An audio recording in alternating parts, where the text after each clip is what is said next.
So I got a lot of requests to do overviews of things that I've built. I posted this actually for sale on Facebook, and I got a lot of great feedback. Nobody wanted to buy it, but everybody wanted to know how I built it. So I had a lot of little crazy builds like that, and I wanted to take some time to show you guys how I build some of my weekend builds. So I found this 1950s TV and actually deconstructed it and then turned it into a video game machine, or a MAME machine if you want to call it that.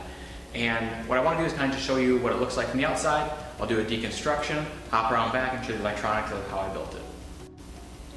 So I'm going to start at the top. This is actually a box that my wife and I got at Hobby Lobby. It actually was for the use of holding the actual computer that runs the MAME machine and a little bit of storage for the controllers. This was a cheap, easy find and was able to store exactly what I needed it to. So I'll do a quick overview of what's inside and what I use it for. So inside the box is where I keep the Raspberry Pi and the controllers. I thought this was a great way to add to the TV because it had a nice antique look to it, and I could store away all the other items that I wanted to keep hidden from plain view. And now inside there's actually a nice little switch that's turned on the system. I keep the Raspberry Pi in there, and all the wires run out the back. And if you can see around the back, I actually drilled a hole in the top of the system. It's hidden nicely behind the back side of it, so I'm not actually having to look at the hole that I drilled inside of it, but then I'm able to run all the power cords to the back and then run the audio cord up to the Raspberry Pi. Next, I wanted to overview what we did to restore it to its original quality and have it look like it did in the 1950s. The first thing I want to mention is I did adhese this to the top of the TV. I didn't want it moving around a lot when I was undoing the clasp or opening or closing it. So it also does a great job of keeping it stationary, hiding those wires that I ran out the back. Now on the front side we used a dark gel stain, and we took some polyurethane, this top coat, one coat polyurethane from Minwax. This does a great job. So once the gel stain dries completely, just did a couple of coats over the entire TV with this, and it does a great job of having it still be able to show some of those grains from the original wood and have it look as though it was a original 1950s TV. Now the grate on the bottom of it, we took this out and I again spray painted it with nice rose gold. My wife did a great job of helping me find some cloth that would match that era. And any of the rough areas on the TV we just sanded down. Sanding it down is not going to be a problem. If you have some spots that maybe there's some dent or some damage, not a big deal. That gel coat does a great job of finishing over any cracks or anything, imperfections that you'll find. And when you put that top coat of the polyurethane over, it does a great job of making those brush strokes really pop, and it makes it look more of that 1950s era quality of that handmade piece. All right, opening up the front. Now you can see I kept the original glass. This is important. You're going to want to make sure that you keep that. It's something that really adds a nice effect to the TV. You won't get any glare off of it, but it does help set the original screen around it because you are going to be placing an aftermarket screen and you're going to want that space, that buffer. When I show you the inside of the TV, it's going to make a whole lot more sense. I did keep the original buttons on the front. It's easy when deconstructing one of these TVs to either break or lose one of these. Just take your time when you're deconstructing it so you don't lose those authentic original buttons. I went through and repainted them so it has that same brass color look to it. And let's move around back. Moving around to the back side, I'm going to say this probably a couple of times during this video. It's really important that you keep all the original pieces. You want it to look as original as possible on the outside, even if it's just from the back. So what I did was kept the original back piece. I've got some bolts here at the top that hold it in. I took this tube and actually inverted it so it can lay flush against the wall. And this back side was actually an open cavity previously. I've got the wire running out for the power out the back. And next we'll pull off the back and I'll show you the inside. Alright, moving around back is nothing really too pretty. It's pretty simple actually. I took an old 4x3 aspect monitor I found at Goodwill. It's like $5 or $6. Found some old PC speakers that were $1, a power cord, and I ran everything up to the Raspberry Pi with a VGA to HDMI converter. Now it's important that you find a screen that's similar size to the outside frame where it can be seen on the front.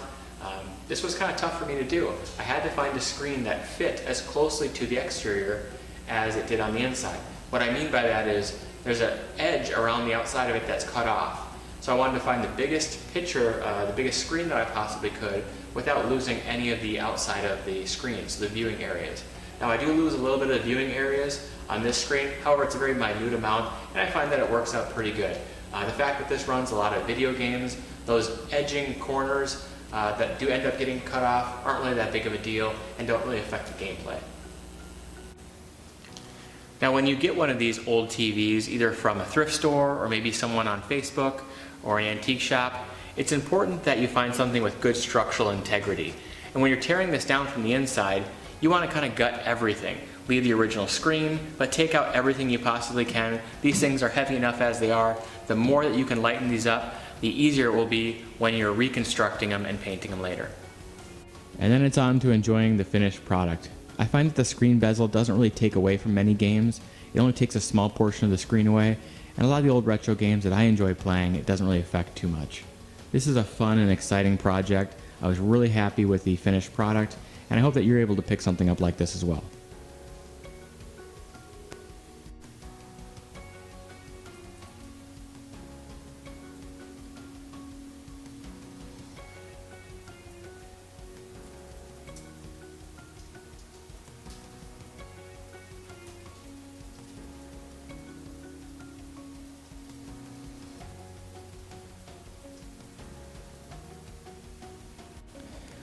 And at the end of each video, I want to give you an overview of the cost, how much money do I have into this project, the level of difficulty, and the amount of time.